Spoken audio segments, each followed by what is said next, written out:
Hello, friends, and welcome back to Stories About Entitled People. It's hard to believe that you can get back at someone with just 8.5 pounds, but trust me, the end result will surprise you. Here we go. My 8.5-pound revenge on my cheating, thieving ex. When I was at uni, I started dating this guy. At first, he was wonderful, dedicated to his studies, fun to be around, attentive, and always surprising me with things, working hard at his job, etc. Then, bit by bit, things unraveled. He started skipping classes, then he barely bothered to go at all. Worse still, he never helped around the house, never washed up, cleaned up, did laundry, nothing. He was even fired from his job for too many no-shows. All he wanted to do was sit at home and play Xbox or browse the message boards and forums. This was in the days before social media, when dinosaurs roamed the earth. This left me having to pick up extra shifts, sometimes double and triple shifts, all while going to class and studying. I later learned that this was a pattern for him. He'd be really dedicated to whatever he set his heart on, but then get bored and fall back into old bad habits. Then he'd find a new passion and rinse and repeat.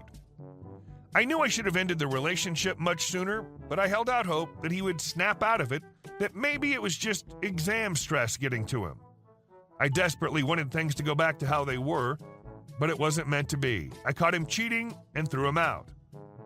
I was so stressed with everything that it wasn't until the next day that our joint savings account crossed my mind. There was a little over $5,000 in there, and bar a few hundred from him. The rest was money I'd saved. I checked the account, and it was all gone. My ex had cleaned out the account and moved into a new flat with a side chick. I called the bank. There was nothing they could do. He was authorized on the account. I contacted the police. They told me there was nothing they could do since it was a joint account, so nothing criminal had happened. They suggested taking it to civil court, but said I'd probably spend more money than I got back in legal fees, so it likely wasn't worth it.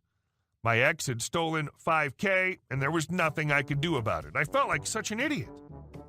I got even angrier when I saw his posts on various forums boasting about his new game consoles, new games, new TVs, and gadgets, all bought with my money.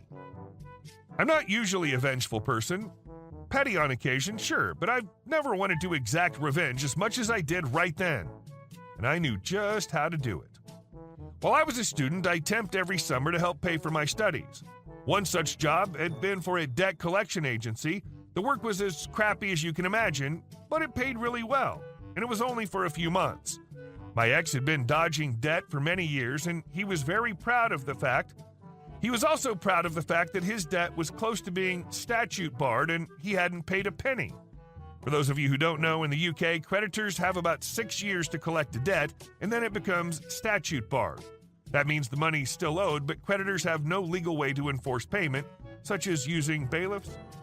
My ex was a few months away from reaching statute barred status. However, what a lot of people don't know is that making a payment on that debt resets the clock.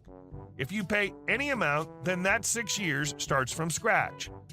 Previously, I'd used my insider knowledge to help him dodge the debt. Now I would use it to hit him where it hurt. By the end of our relationship, I was handling everything, including his debts. I had the paperwork, so I knew who he owed and how much. I called his creditors up. I was honest and said I was a friend calling to make a payment on his behalf. I didn't pretend to be him because that would be a big legal no-no. They weren't allowed to disclose any details, but they were able to take a payment.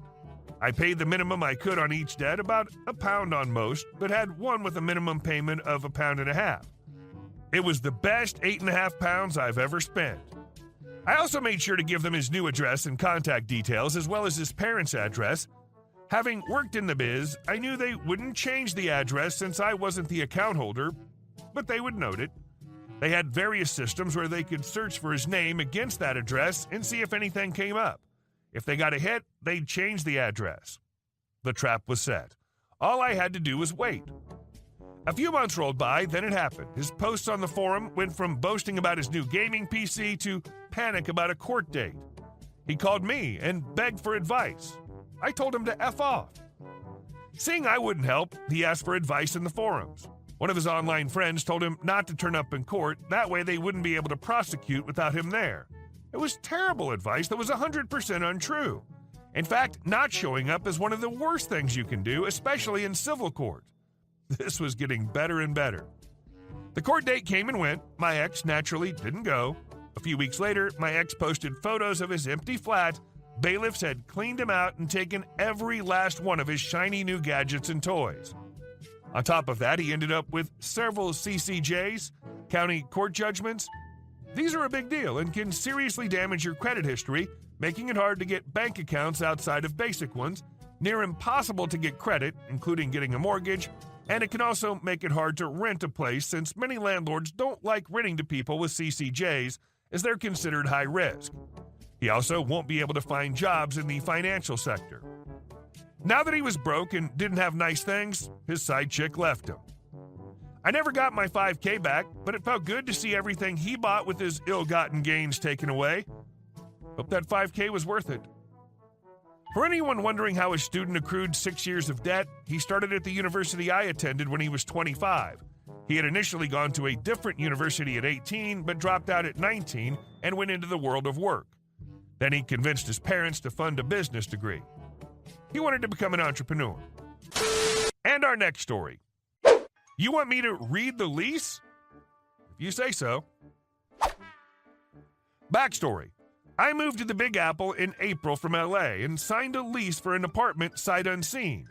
It was the same price as my LA apartment, but while in LA $1,350 gets you a master bedroom with a walk-in closet, private bath, and 3 roommates, in New York City for $1,350, they've turned my closet into the bathroom, and I now weigh 135 pounds thanks to the 7 flights of stairs that I had to walk up every day.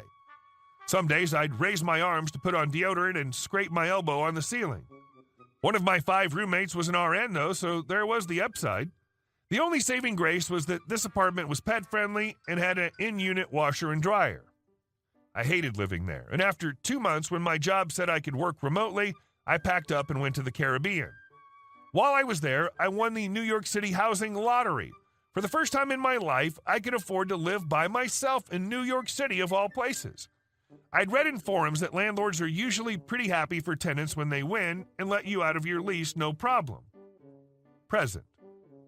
So in my optimism, I sent the management company an email letting them know that I won the lottery and wanted to discuss terminating my lease early. They told me to speak to the brokerage to get my room filled. The brokerage told me that I would need to pay a broker's fee of $1,350 and still pay rent until they filled the unit, or I could try to fill it myself. I find a guy who was already applying with the broker for another unit, and he wants my room. Then management says they want the guy, I found out, to pay $1,400. This is genuinely the worst apartment that I've lived in. I don't feel right trying to get someone to pay $1,400 for this room. I'm in a bit of a time crunch as new guy wants to move in August 1st, so I need to hire movers to take my stuff to storage the next day. But if I don't get the approval from management that everything is good to go on their end, then there's no point. So I need management to agree to let this guy take over my lease for the price that's on my lease. I argue that a new price would be a new lease, and if they want to do that, they would have to release me from the lease and market the apartment at this new price point. They refuse, saying that I should pay the broker's fee or forfeit my deposit and continue to pay rent until they get my room rented. I'm upset because management basically wants to make more money and assume no risk. I would end up paying until they rent out the awful room to someone. I tell them this is unfair and makes no sense. Then management tells me, well, there's no lease takeover in the lease. I'm confused because I vaguely remember reading something about a $500 fee for a lease takeover. Read your lease. We were doing you a favor before, but now we're only going by the lease, management tells me. So I find my lease because I remember there being this $500 clause. I never found the $500 clause because written on the first page of the lease was clause 2, length of lease.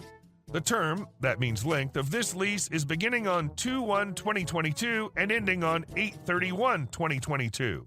I'm elated. My move-in date for my new place is 8/25/2022, so I no longer need to rush. All because management told me to read my lease. I give them back a call and request the email address to send my 30-day notice of intent to vacate, or if it should be mailed as it's not specified in the lease. Management tells me that I can't break the lease. I tell them I'm not. It ends next month. I send them a photo of the first page of the lease.